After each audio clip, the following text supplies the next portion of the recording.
স্বাদে ভরা আর নরম তুলতুলে সয়া চাপ। সবাই বলছিলেন না যে সয়া চাপ একদম শক্ত হয়, কিন্তু দেখেই নিশ্চয়ই বুঝতে পারছেন কতটা সফটি, আর খেতেও কিন্তু দুর্দান্ত স্বাদের। তো দেখে যতটা বুঝতে পারছেন তার থেকে ডবল স্বাদ কিন্তু পাবেন।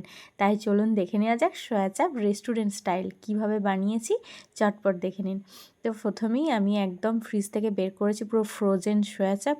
একদম দেখতেই পাচ্ছেন যে আইস লেগে আছে, আর আমি গরম জল ফুটতে দিয়েছিলাম, তার মধ্যে প্রত্যেকটা সয়া চাপ দিয়ে দিলাম। 5 মিনিট ফোটাবো জাস্ট, ব্যাস। আর এদিকে আমি তখন একটা পেস্ট করে নিচ্ছি টমেটো, তার সাথে দিয়ে দিলাম একটু আদার টুকরো, আর দিয়ে দিচ্ছি তার সাথে কাঁচা লঙ্কা 4টে দিয়ে দিলাম, আর দেব এর সাথে কয়েকটা 4-5টার মতন কাজু আর গোটা গরম মশলা। ব্যাস, পেস্টটা বানিয়ে নেব, ব্যাস রেডি।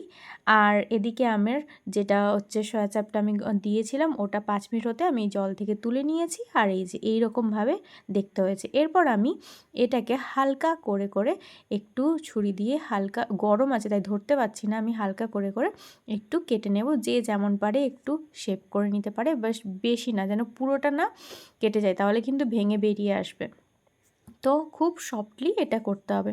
তো এটা আমি প্রথমে এই পার্ট, তারপরে উল্টে ওই পার্টটা এইভাবে করে নেব। গরম অবস্থাতেই করে নেব, কিন্তু একটু ঠান্ডা হতে দিলেও কোনো অসুবিধা নেই, ঠান্ডা করেও করতে পারবেন।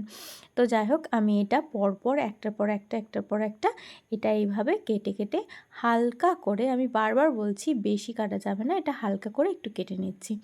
তো আমি যা বলছিলাম যে সয়া চাপ সবাই অন্যরকম করে ওই যে ডাঁটিটা থাকে ভেতরে, ওটা বের করে ছোট ছোট পিস করে করেন, কিন্তু আমি এটা আজকে বানাবো পুরো গোটা গোটা, একদম ভেতরে কাঠিটাও থাকবে, যেটা খেতে আর খেতেও বেশি স্বাদ আর দেখতেও খুব সুন্দর লাগবে, তাই না?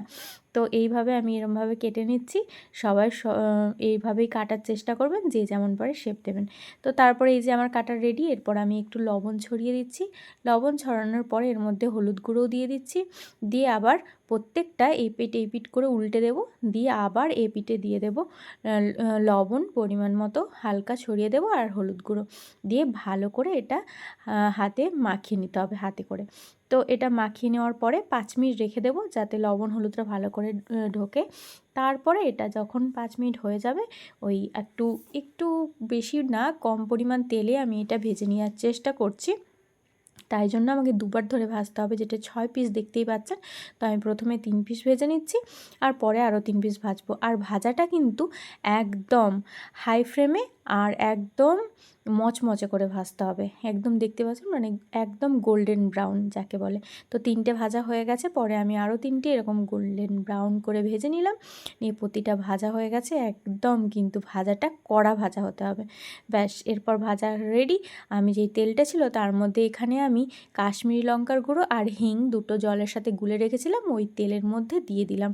তো দিয়ে একটু পরেই আমি যেটা পেস্ট বানিয়ে রেখেছিলাম, ওই পেস্টটা ওর মধ্যে দিয়ে দেব, দিয়ে এটা ভালো করে কষাতে হবে। আমি সব রান্নাতেই সব সময় বলে থাকি যে কষানোটা ভালো হওয়া দরকার। এর মধ্যে আমি দিয়ে দিলাম হলুদ গুঁড়ো পরিমাণ মতো, তো আর দিয়ে দেব লবণ। ব্যাস, এরপর আমি কষাতে থাকবো ভালো করে। কষানোটা যত ভালো হবে তার টেস্ট কিন্তু তত ভালো আসবে। কষানোটা কখন হয়ে যাবে বুঝতে পারবেন, যখন তেল ছেড়ে যাবে। আর এর মধ্যে আমি একটু দিয়ে দিলাম ধনে গুঁড়ো। তো তারপরে কষানোটা দেখতে পাচ্ছেন পারফেক্ট কষানো হয়ে গেছে, একদম তেল ছেড়ে দিয়েছে। তখন আমি গরম জল করে রেখেছিলাম, তো গরম জলটা এর মধ্যে ঢেলে দিলাম, দিয়ে আর একটু ভালো করে ফুটতে দিতে হবে। জলটা ভালো করে ফুটে গেলে তারপরে আমি এর মধ্যে দিয়ে দেব সয়া চাপগুলো। তো দেখতে পাচ্ছেন ফুটতে শুরু করেছে। এরপর আমি একটা একটা করে ভেজে রাখা সয়া চাপগুলো দিয়ে দেবো এর মধ্যে। তো দেওয়ার পরে আমি এটাকে ভালো করে আরেকবার ভালো করে নেড়ে নেড়ে ভালো করে এটাকে ফুটতে দিতে হবে, যাতে এটার মধ্যে ভালো করে মশলাটা ঢোকে। তো যেহেতু আমি পিসগুলো এরকম কেটে কেটে রেখেছিলাম, তাই জন্য মশলা ঢুকতে কোনো অসুবিধা হবে না।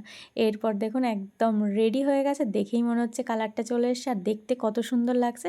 বেশ রেডি আমাদের রেস্টুরেন্ট স্টাইল সয়া চাপ, একদম গোটা গোটা।